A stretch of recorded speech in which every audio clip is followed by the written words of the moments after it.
오늘 우리에게 주신 하나님의 말씀은 느헤미야 3장 1절에서 5절까지의 말씀입니다. 느헤미야 3장 1절에서 5절까지 말씀. 이 계시의 말씀을 봉독하는 동안에 살아계신 하나님의 음성을 친히 들으실 수 있게 되기를 바랍니다. 그때의 대제사장 엘리야삽이 그의 형제 제사장들과 함께 일어나 양문을 건축하여 성별하고 문짝을 달고 또 성벽을 건축하여 함께와 망대에서부터 하나넬 망대까지 성별하였고, 그 다음은 여리고 사람들이 건축하였고, 또 그 다음은 이므리 아들 삭굴이 건축하였으며, 어무는 하스나의 자손들이 건축하여 그 들보를 얻고 문짝을 달고 자물쇠와 빗장을 갖추었고, 그 다음은 학고스의 손자 우리아의 아들 무레못이 중수하였고, 그 다음은 무세사벨의 손자 베레가의 아들 무슬람이 중수하였고, 그 다음은 바하나의 아들 사독이 중수하였고, 그 다음은 드고아 사람들이 중수하였으나 그 귀족들은 그들의 주인들의 공사를 분담하지 아니하였으며. 아멘. 환경 선교주의입니다.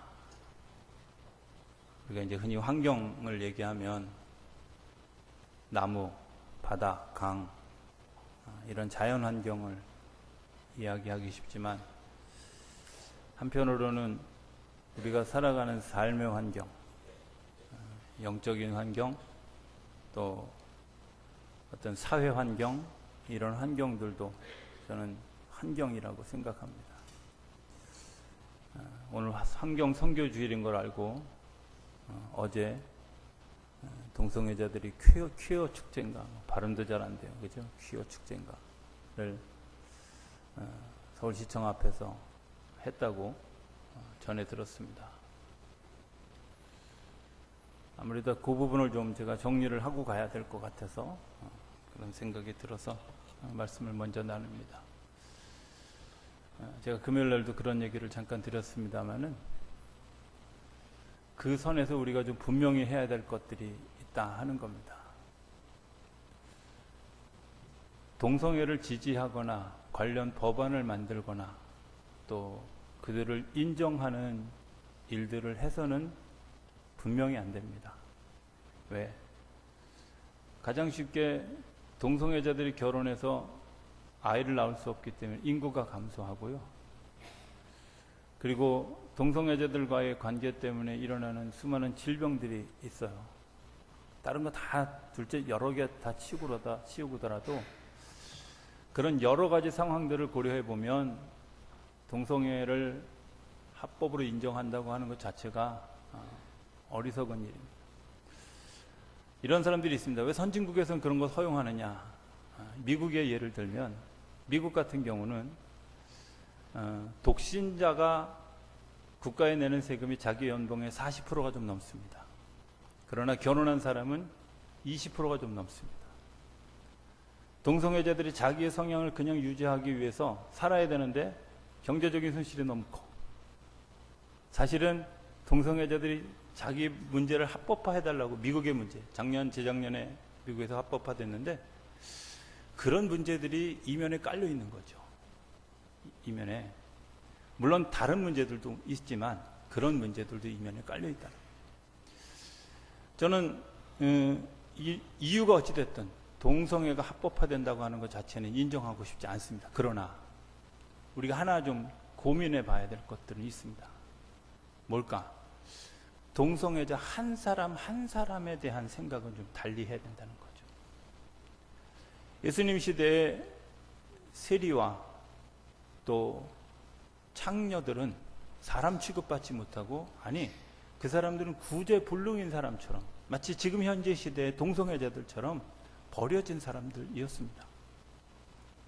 그래서 예수님이 세리의 집에 또 창녀의 집에 들어가니까 바리새인들이 뭐라고 얘기하냐면 예수님이 저런 사람들과 어울린다고. 마치 지금 시대에 동성애자의 집을 신방하면 목사가 동성애자의 집을 신방한다고 이렇게 얘기하는 것과 거기 가서 먹고 마시고 한다고. 자, 여러분들 어떻습니까? 저는 그렇게 생각합니다. 동성애자 한 사람 한 사람들이 죄인입니다. 예수님이 죄인의 집에 찾아가셔서 그들을 구원하기 위해서 그들의 삶에 뛰어들었던 것처럼 어쩌면 그 사람들 한 사람 한 사람에 대해서 불쌍하게 여기는 마음을 가지고 살아야 한다는 거죠. 필리핀에 트레시아스를 하러 가다 보면 저는 처음에 잘 몰랐는데 한 5기쯤 지나서 제가 알았습니다. 자기들끼리 영어로 혹은 좀 알아들을 수 있는 그들의 말로, 필리핀 말로 이렇게 막 얘기하는 걸 들었는데 그들 중에 게이도 있고 레즈비언도 있다는 사실을 제가 알게 됐어요. 그리고 그 사람들을 주목해서 볼 수밖에 없지 않겠습니까? 그런데 놀라운 것은 그들이 그런 은혜를 경험하고 하나님의 사랑을 경험하고 난 다음에 2년, 3년이 지나서 결혼하고 그리고 새로운 삶을 사는 모습들을 제가 보았어요. 제가 특별히 페이스북과 연결되어져서 이렇게 관심을 가지고 보는 몇 사람이 있습니다. 그 몇 사람은 다 한결같이 이전에 게이였거나 이전에 레즈비언이었던 사람들이 정상적인 결혼을 해서 정상적인 아이를 낳고 살아가는 삶의 모습입니다. 저는 그들을 기도하면서 지원합니다. 왜? 당연히 그들의 삶이 죄인으로부터 해방된 삶을 살았기 때문에 그렇죠. 하나님이 오늘 우리에게 무엇에 관심하게 할까? 어쩌면 우리가 큰 물결에 쌓여져서 이렇게 되어지는 것은 안 되지만 그 속에 속해져 있는 군중 속에 속해져 있는 한 사람, 그 회중 속에 속해져 있는 한 사람에 주목하지 못하는 우리의 연약함을 하나님 안타깝게 여긴다, 이런 생각을 하게 됩니다. 동성애법에 대해서 우리가 어떻게 해야 될까? 그 부분에 대해서 제가 금요일날 얘기 드렸습니다마는 소돔과 고모라 성이 멸망하기 전에 천사들을 그들을 보내서 소돔과 고모라 성, 우리가 잘 아는 것처럼 동성애가 아주 판을 치던 곳이었습니다. 그래서 하나님이 이 땅에 정말 불과 유황을 내려서 아예 없애버린 그런 도시. 그런데 그 일을 하기 전에도 하나님이 천사들을 보내셔서 그들을 권고하고 그들을 돌이키려고 하는 움직임을 놓치지 않았고요. 그 마음을 공감한 아브라함이 하나님 앞에 나가서 하나님, 저들 중에 50명이라도, 저들 중에 45명이라도, 저들 중에 40명이라도, 30명이라도, 20명이라도, 10명이라도 있다면 하나님 우리 저들을 좀 구원해 주십시오.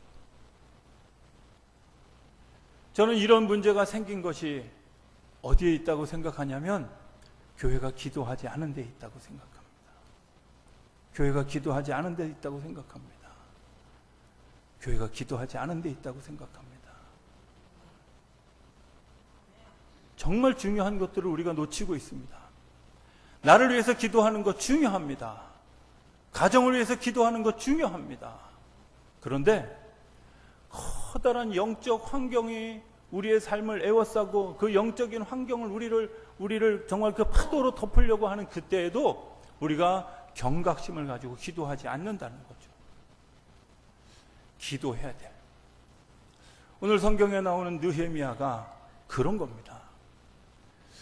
정말 우리 백성들이 이제 바벨론 포로 생활에서 해방이 되어져서 고국으로 돌아갔습니다. 고국으로 돌아간 사람들의 이야기를 들어보니까 느헤미야 1장에 무슨 얘기가 나오냐면 고향에 돌아갔던 사람들이 다시 바벨론으로 와서 바벨론에 있는 이 느헤미야에게 이야기합니다. 가보니까요, 예루살렘 성전이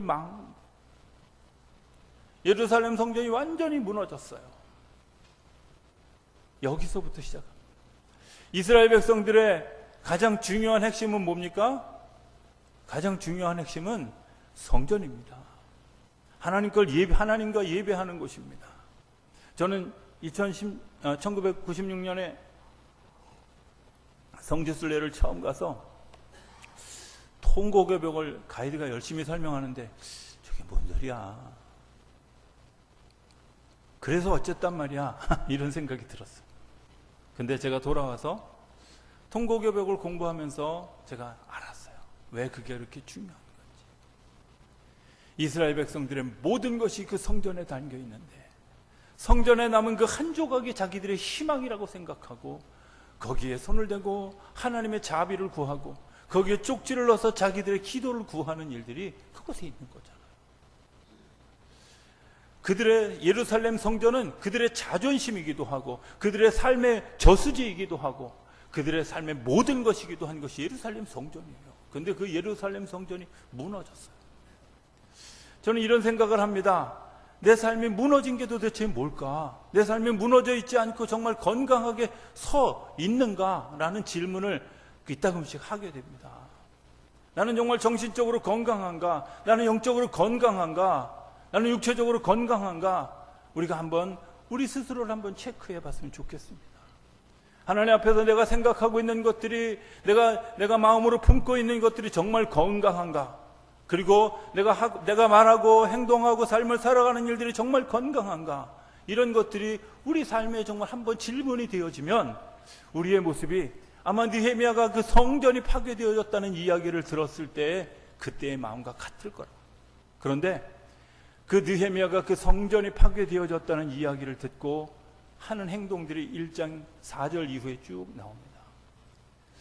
쉽게 정리하면 이겁니다. 첫 번째 성전을 그 얘기를 딱 듣고 제일 먼저 한 일이 뭐냐면 수일 동안 금식하며 기도하는 거예요. 왜 도대체 그런 행동을 했을까? 저는 그렇게 생각합니다. 카메라를 찍으려면 뭐 해야 돼요? 카메라에 초점을 맞춰야 되잖아요. 뭐해? 내 삶의 초점이 어디 있는가? 이거 다시 확인하기 위해서 하나님 앞에서 자기를 내려놓는 겁니다. 기도한다는 말, 금식한다는 말, 자기를 내려놓고 하나님의 방법이 뭔지, 하나님의 계획이 뭔지, 하나님의 역사하심이 뭔지, 하나님이 도대체 어떤 마음을 가지고 계신지 좀 보게 하여 주시옵소서. 내가 다른 거, 오락과 또 먹는 것과 내가 삶을 살아가는 모든 것 다 포기하고 하나님만 바라보겠습니다. 하나님 나에게 가르쳐 주십시오. 그리고 기도했는데 그에게 영감이 왔습니다. 어떤 영감이 왔냐? 두 번째는 이렇게 기도합니다. 하나님 우리 백성들의 죄를 용서해 주십시오. 하나님 우리 백성들이 죄를 지어서 바벨론에서 70년 동안 포로 생활했습니다. 돌이켜 갔는데도 불구하고 다시 예배를 회복하고 간 것 같지만 예배할 장소가 없습니다. 하나님 우리 백성의 죄를 용서해 주십시오. 우상을 숭배하고 하나님 따르지 않았던 것 용서해 주십시오. 그가 하나님 앞에 백성들의 죄를 짊어지고 기도하는. 세 번째 하는 행동이 뭐냐? 세 번째 하는 행동은 신앙을 고백합니다. 하나님이 우리 백성을 구원해 주셨음을 믿습니다. 그리고 하나님이 우리 백성을 다시 바벨론으로부터 해방시켜 준 것을 믿습니다. 이제 하나님의 역사를 또 다른 방법으로 이루어갈 것을 믿습니다. 하고 믿음의 고백을 분명하게 하고 난 다음에 이렇게 얘기합니다. 하나님 나를 사용하여 주십시오. 이 사람의 지금 직업이 뭐냐면 술관원입니다. 우리 식으로 얘기하면 아마 청와대 비서실에 있는 한 직원이죠. 우리가 잘 아는 것처럼 비서실 좀 힘이 있잖아요. 그죠? 그 힘 있는 그 힘을 좀 내가 하나님 앞에 드리기를 원합니다. 하고 자기를 결단합니다. 저는 예수 믿는 사람들의 삶의 결단이 굉장히 중요하다고 믿습니다. 한 사람의 삶에 내 그 결단이 얼만큼 중요한 역할을 하는가? 하나님이 나를 왜 그곳에 세우셨는가? 하나님이 오늘 이때에 왜 나를 여기에 세웠는가? 하나님이 이때에 왜 나를 여기 있게 하셨는가? 이 일은 굉장히 중요한 일입니다. 하나님이 나에게 건강을 주셨다면 이 건강을 통해서 하나님이 하실 일이 있는 줄로 믿습니다. 하나님 우리에게 재능을 주셨다면 이 재능을 통해서 하나님이 하실 일이 있는 줄로 믿습니다. 하나님이 나에게 돈을 주셨다면 하나님 이 돈을 통해서 하나님이 하실 일이 있는 줄로 믿습니다. 하나님 나에게 지식을 주셨고 권위를 주셨고 명예를 주셨고 권력을 주셨다면 하나님 당연히 그 일을 통해서 하실 일이 있다고 저는 믿습니다. 느헤미야가 결단한 것은 그겁니다. 하나님 나에게 술관원을 맡겨주셨는데 내가 이 일을 통해서 하나님 앞에 결단합니다. 이거 드리겠습니다. 주님 나를 사용하여 주십시오. 그리고 그가 아직 일이 이루어지지 않았는데 준비하는 거예요. 저는 어느 날 이렇게 성경을 제가 하루에 한 장씩 읽어가는데 한 권씩 읽어가는데 느헤미야를 읽었다 어느 날 정말 소름을 끼치는 경험을 합니다. 느헤미야 2장에 보면 이런 일들이 일어나요. 가는데 문이 여러 개가 있어요. 그러니까 아마 우리식으로 얘기하면 이렇게 성문이 하나 있고 또 다른 성을 통과해야 되고 또 다른 성을 통과해 또 다른 성을 통과해야 되잖아요.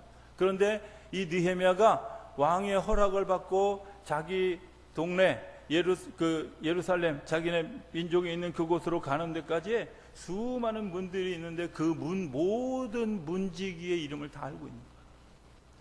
창고를 여는 사람의 이름도 알고 있고요. 어떻게 하면 그 사람이 문을 열지 이거 다 알고 있고, 단 한 번의 기회, 왕이 내 안색이 좀 이상하다, 너 무슨 일이냐? 이럴 때 한 번에 그 모든 문제를 해결할 키를 왕에게 구하는 거예요. 그들을 통과할 수 있게 왕의 권한을 내게 주십시오. 왕궁의 문을 열어서 그 성전을 건축할 수 있도록, 왕궁의 창고의 문을 열 수 있도록, 또 그 일들을 준비하기 위해서 이제 그 되어질 모든 행정 절차에 대해서 아주 준비하는 그런 느헤미야의 모습을 보게 된다는 겁니다. 오늘 3장 1절에 나오는 성전, 제가 지난번에 우리 가정 예배를 드리다가 놀랐습니다. 여기 뭐라고 되어 있냐면 3장 중간쯤에 제사장들과 함께 일어나 양문을 건축하여. 제가 놀랐어요.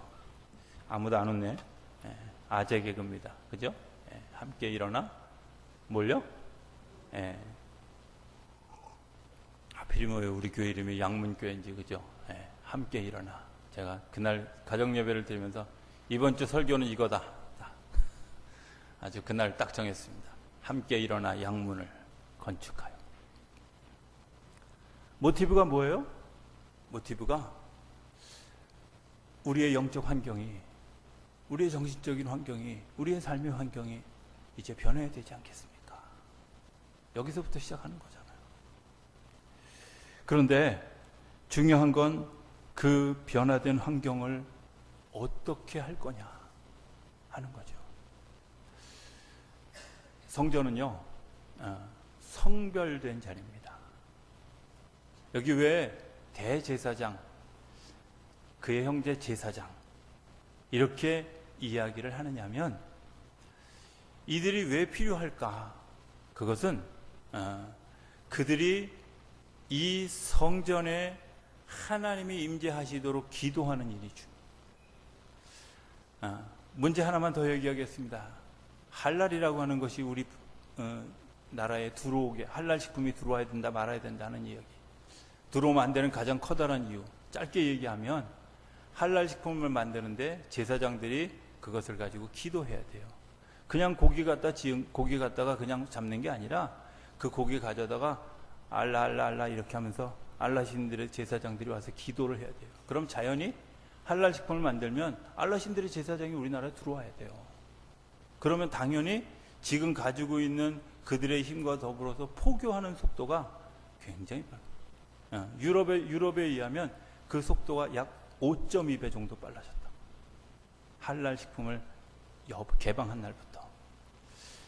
기도 제목입니다. 자, 어쨌든 성전은 구별된 자리입니다. 저는 이 두 가지가 함께 구별되어야 된다고 생각하는데, 첫 번째는 하나님이 우리를 향해서 역사하시도록, 하나님을 향해서 우리가 우리의 삶을 여는, 하나님을 바라보는 일들이 성별입니다.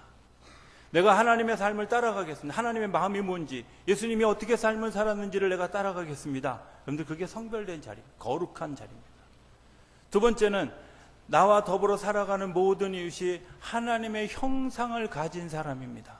이웃입니다. 형제입니다. 모두가 함께 해야 될 사람입니다. 이렇게 이야기하는 것이 성별입니다. 이것은 신약 성경에 와서 예수님이 바리새인들, 사두개인들이 와서 이렇게 질문하죠. 당신이 말하는 계명이 도대체 뭡니까? 간단합니다. 하나님을 사랑하고 내 이웃을 내 몸과 같이 사랑하는 두 가지입니다. 이것이 선지자의 계명이기도 하고 또 율법의 계명이기도 합니다. 이렇게 얘기하는 거예요. 우리가 정말 기억해야 될 것이 있습니다. 우리가 바라봐야 될 시선이 하나님과, 그리고 하나님과 더불어서 나와 더불어 살아가는 이웃입니다. 나와 더불어 함께 살아가는 모든 사람들입니다. 그 사람들이 같이 할 수 있다고 하는 것, 성별하는 것. 저는 우리 교회가 리모델링을 하면서 그런 성별이 이루어지게 되기를 기대합니다. 하나님이 우리의 삶, 우리의 것들을 우리에게 말씀하시고, 하나님이 계획한 것들을 우리가 인지하고 그 계획을 따라서 순종해 가면서 나 혼자 하는 것이 아니라 나와 더불어 살아가는 모든 이들이 함께 기도하고 함께 기와장 하나라도 같이 얹어가며 또 단 1분이라도 같이 기도하며 그리고 마음을 같이 해서 그 리모델링이 이루어져야 저는 그것이 온전한 성전이 되어진다고 믿습니다. 성경은 이렇게 얘기합니다. 5절 마지막에 보면 주인들이 공사를 다 하고 있는데 그 귀족들은 그들의 주인들의 공사를 분담하지 않았다. 이 귀족이 뭘까? 영어로 노블레스라고 해놨는데 히브리어 성경에 보면 아디르라고 합니다. 아디르라고 하는 단어인데 상징적으로 뭐예요? 크다. 자기가 굉장히 큰 힘을 가졌다. 이렇게 생각하는 거죠. 쉽게 표현하면 이런 겁니다. 하나님 앞에 자기를 내려놓지 않은 사람들입니다. 어떤 사람들이 하나님 앞에 서느냐? 성별되어져서 나와 더불어 살아가는 이웃입니다. 우리 함께할 사람입니다. 사랑합니다. 더불어 살아가야 될 사람입니다. 우리가 매일 주일 아침 얘기하는 것처럼 주님의 이름으로 당신을 사랑합니다. 이렇게 이야기하는 우리가 함께 가는 거지만 그럼에도 불구하고 나는 당신을 받아들일 수 없습니다. 이런 사람들이 귀족이라는 거죠. 세 번째는 성전은 언약의 장소입니다. 언약의 장소. 구원받은 사람들이 모이는 곳입니다. 기도하기 위해서 모이는 곳입니다. 말씀을 듣기 위해서 모이는 곳입니다. 예배하기 위해서 모이는 곳입니다. 하나님의 뜻을 실천하기 위해서 모이는 곳입니다. 우리가 기억해야 될 것이 있습니다. 저는 구원받는 것과 언약의 삶은 다르다고 생각합니다. 구원은 내가 하나님을 믿는 믿음으로 구원을 받지만 언약은 하나님이 말씀하신 것을 내가 믿음으로 따라가야 합니다. 구원과 믿음을 달리하는 아주 상징적인 사건이 있습니다. 구원은 홍해를 건너는 것이고 언약은 요단강을 건너는 겁니다. 건너는 형태가 다릅니다. 구원은 모세가 지팡이를 열었을 때 홍해가 완전히 갈라지고 난 다음에 이스라엘 백성들이 그 홍해를 건너갔습니다. 전적으로 하나님의 은혜입니다. 전적으로 하나님의 역사입니다. 그리고 전적인 하나님의 능력입니다. 하나님의 역사가 보여지면 움직이는 것이 구원이라면 언약은 하나님의 역사가 보이지 않는데도 불구하고 가는 겁니다. 요단강을 건널 때 어떤 일이 일어났습니까? 모세에게 이렇게, 여호수아에게 이렇게 얘기합니다. 법궤를 메고 물속으로 들어가라. 성경에 보면 물속으로 몇 발짝 들어갔는데 요단강 물이 갈려지기 시작했습니다. 언약은 내가 지금 아무것도 보이지 않아도 그냥 가는 겁니다. 왜? 하나님이 약속하셨기 때문에. 아무런 희망이 보이지 않아도 그냥 가는 겁니다. 왜? 하나님이 함께 하실 것을 믿기 때문에. 아무런 것이 우리 안에 느껴지지 않아도 그냥 가는 겁니다. 왜? 하나님이 이루실 것을 믿기 때문에 가는 겁니다. 요단강이 건너가는 것처럼 우리의 삶에 달라지는 삶의 역사를 경험하게 되어야 된다고 믿습니다. 이런 생각을 하게 됩니다. 우리가 예배할 때마다 또 성찬할 때마다 성찬에 이렇게 이 빨간 기념, 나를 기념하라 하는 대목을 쓰잖아요. 그죠? 나를 기념하라. 도대체 저 나를 기념하라가 도대체 뭐였을까? 뭘까? 이런 고민을 제가 늘. 그러다 어느 날 제가 그 콜베라고 하는 한 신부님의 이야기를 듣게 되어졌습니다. 1941년 제2차 세계대전이 한참일 때 아우슈비츠라고 하는 감옥에 한 신부가 잡혀왔습니다. 1월 달의 일입니다. 묵묵히 사람들과 더불어서 그 일을 감당하고 또 그 어려운 일들을 이제 감당하는데 그 안에 무슨 일이 생겼냐면 한 사람이 이 감옥을 탈옥한 겁니다. 그런데 이 감옥을 탈옥하면 어떤 벌이 주어지냐면 그 사람에게 주어지는 것도 있지만 여기에 남아있는 사람들 중에 10명을 랜덤으로 뽑아서 사람들 앞에 보이는 그런 이 감옥에 가두어 두고 전혀 물과 밥을 주지 않고 굶어 죽이는 겁니다. 사람들이 다 보는 앞에서 어떤 사람들은 7일 만에 죽기도 하고 어떤 만은 15일 만에 죽기도 하고 이런 모든 과정을 그 감옥에 있는 사람들이 다 보는 겁니다. 간수가 나와서 이름을 부릅니다. 10명의 이름이 호명되어지는데 막 그 호명되어지는 그 한쪽 구석에서 한 사람이 울음을 터뜨립니다. 내 아내, 내 자식 하고 막 울음을 터뜨렸습니다. 그리고 자 이제 다 불렀어, 가자. 그리고 10사람을 데리고 챙길 때 한 사람이 이렇게 나타납니다. 간수님, 제가 부탁이 하나 있습니다. 뭐냐? 저는 신부라 아내도 없고 아이도 없습니다. 저분은 아내도 있고 아이도 있어서 그것을 놓지 못하는 안타까움이 있는 것 같은데 내가 저분을 위해서 대신 그 짐을 좀 지면 안 되겠습니까? 하고 요청합니다. 누구든 상관이 없으니까 이 간수가 그 요청을 들어주고 많은 사람들이 한 사람 한 사람 그 굶어서 이제 한 사람 한 사람이 죽어가는 그런 그 삶의 상황. 그런데 그거를 지켜보는 가요비니체크라고 하는 이 한 사람의 마음은 늘 무겁습니다. 자기 대신 들어간 그 콜베 신부가 9사람이 다 죽어나오도록 끝까지 살아있는 것을 보면서 자기의 가슴이 너무 아프고 너무 삶이 고통스럽습니다. 결국 그가 2개월이 지나도록 죽지 않으니까 그에게 독약을 먹여서 죽이고 그 사건이 종결되어졌습니다.